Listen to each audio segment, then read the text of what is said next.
What's up, everybody? Tay Nix here. I want to do a talk, and this is not so. This is a very unusual talk related to copywriting, and for anybody interested in copywriting and marketing, this is very much a kind of end run.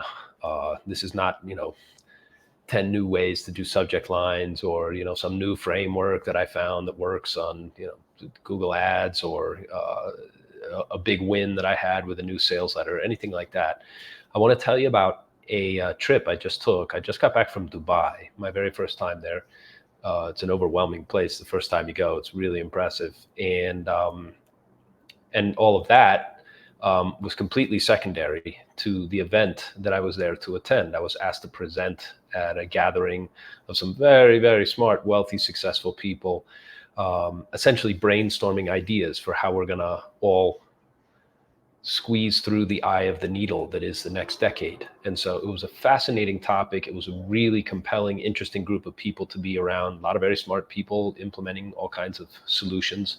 Here I'm talking about finance and how to protect your family. And my topic that I was asked to speak on was how to stay out of your doctor's office. And the reason I'm telling you this is because I observed something there. Now, number one, this was hands down, by far, by a wide margin, the most well-received talk I'd ever done. And I've given hundreds of presentations. I had about a 15 plus year career in medicine prior to becoming a full-time writer. And that's a very, very academic topic, obviously. And so I know how to talk to academics about academic kind of things, the kinds of presentations you get used to when you're working in hospitals and working with physicians and giving the kind of talks that I used to give to patients. And so this talk, several dozen people came up to me afterward to tell me how brilliant it was. And I have to give you the gist of the talk so you have a reference point here. Iain McGilchrist wrote a book in 2009 titled The Master and His Emissary. And in it, McGilchrist talks about, he's a psychologist / philosopher from Scotland.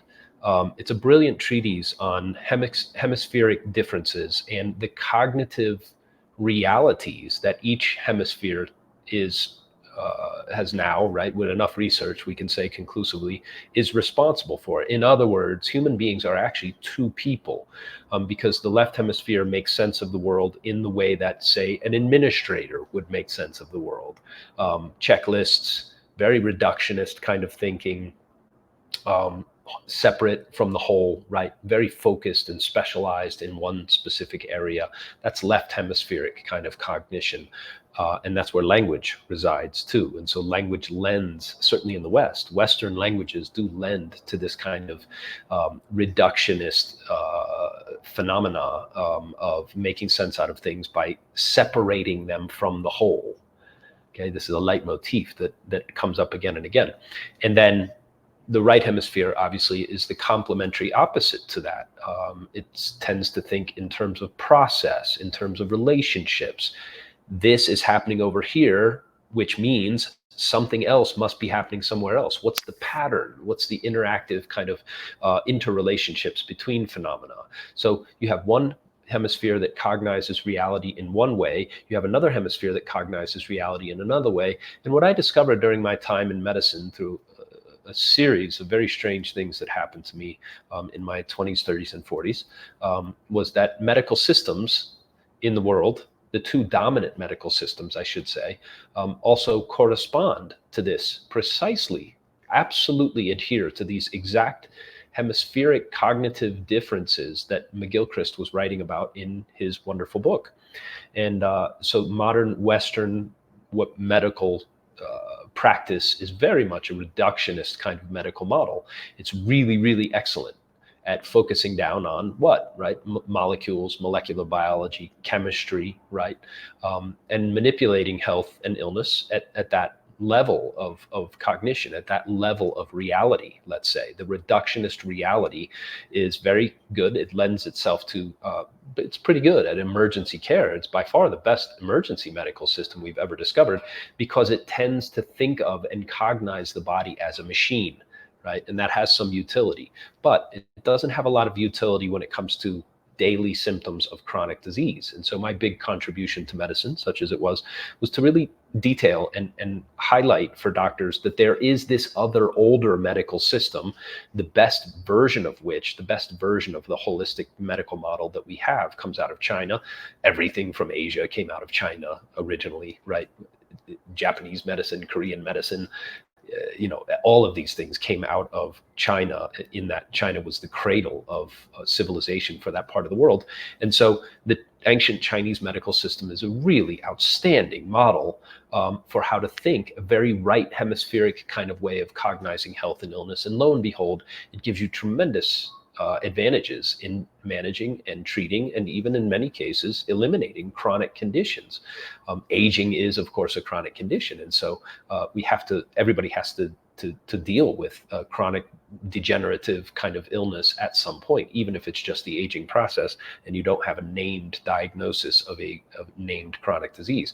So that was the gist of my talk, was to make these two things parallel, which itself is a kind of right hemispheric cognitive exercise. And so McGilchrist's conclusion in his book, or his hypothesis anyway, is that the two hemispheres are at war. They're no longer working together, and we are in fact dying. The West is blowing its brains out in favor of this reductionist model.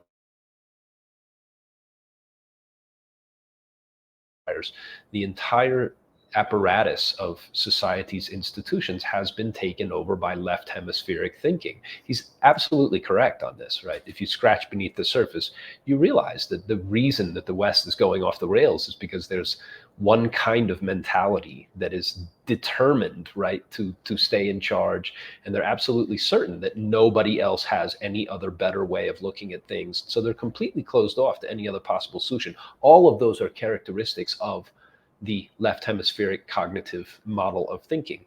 And so my task was to try to highlight this for people and then show how this ancient medical system, the modern Western medical thing, is very good at emergencies, but you need this chronic care system that is the system out of China is not good because it's ancient. It's not good because it's Chinese.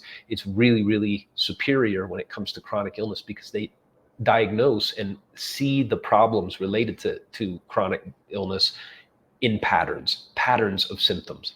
Once you cognize the reality of health and illness according to patterns of signs and symptoms, well, you have tremendous leverage over these conditions, because you can work backwards and cancel out the things that are causing your symptoms. And so anyway, that was the gist of the talk. Now, here's how this relates to copywriting. Here's how this relates to marketing.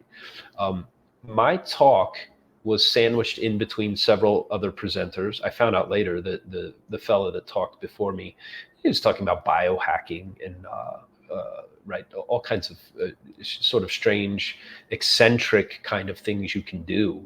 Anything from stem cell treatment, which is very expensive. Obviously, you have to have pretty decent bankroll if you're going to get stem cells. Down to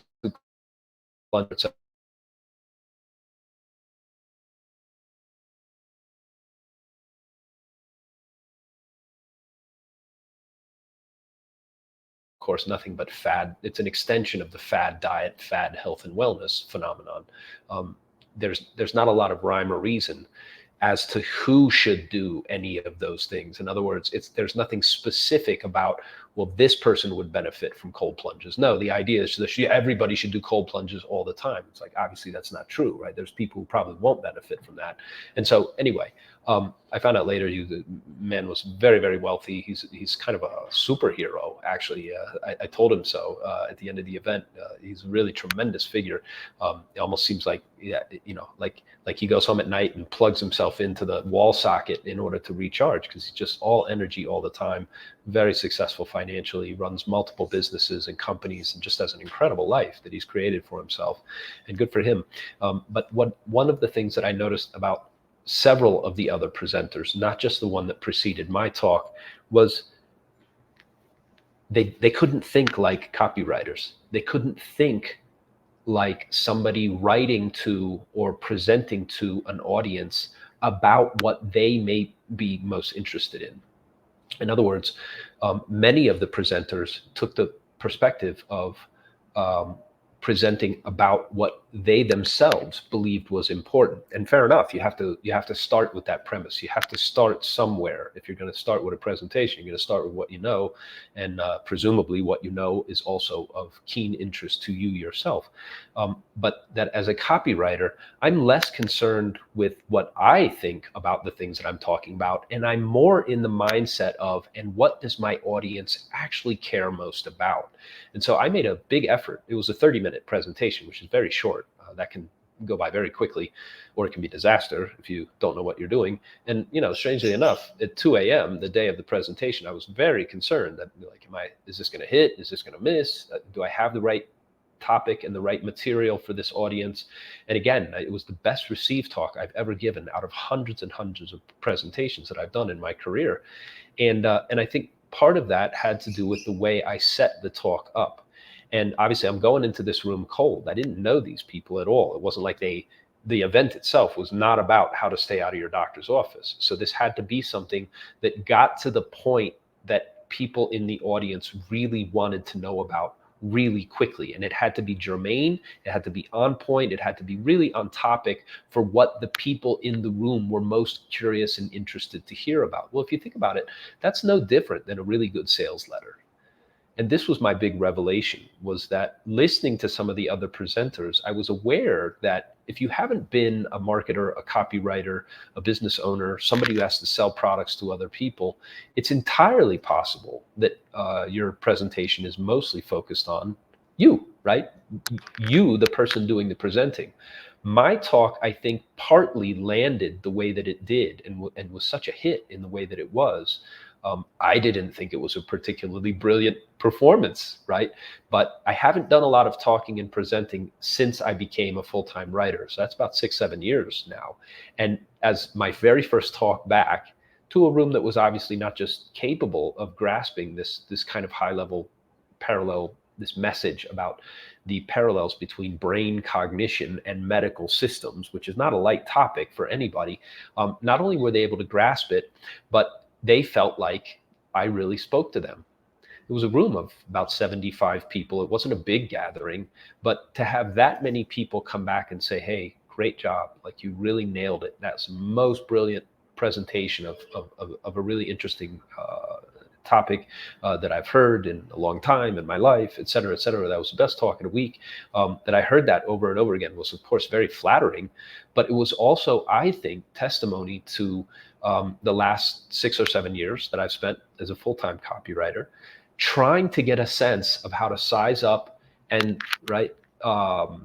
sort of ping an audience to get the kind of feedback, or the kind of clues and indicators quickly, so that I could tailor my message on my feet and make it relevant to the people in the room.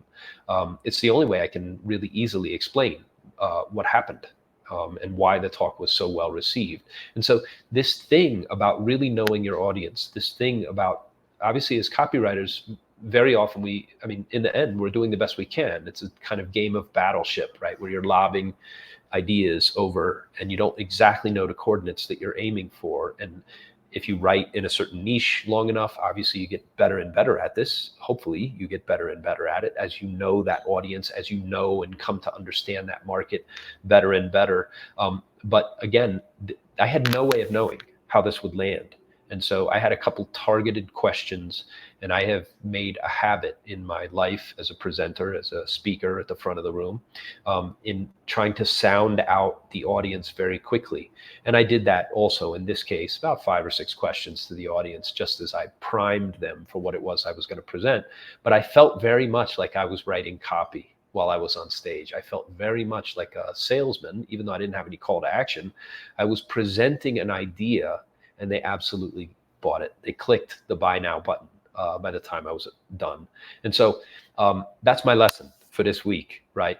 This ability to think like the people that you're writing for, to really meet them where they are, it applies across every domain. It really does. It applies any place you can think to put it. Whether that's giving a talk at a gathering in Dubai when you're not even selling anything, or whether it's presenting an idea to a group, or whether it's in one-on-one interaction with somebody for the very first time. All of these skills that you pick up and that you hopefully hone as a copywriter really, they're valuable. Like they really, really have serious value. And so that's it. That's all I wanted to share for this week. And obviously, if you want to get in touch with me, if you have anything that you are working on and you would like to know more about how I work, I am still working with clients, working as a kind of fractional CMO now to help other people hone their businesses and get more sales. So if any of that's of interest to you, please get in touch with me here or at the email below. Okay, thanks very much. Talk to you again.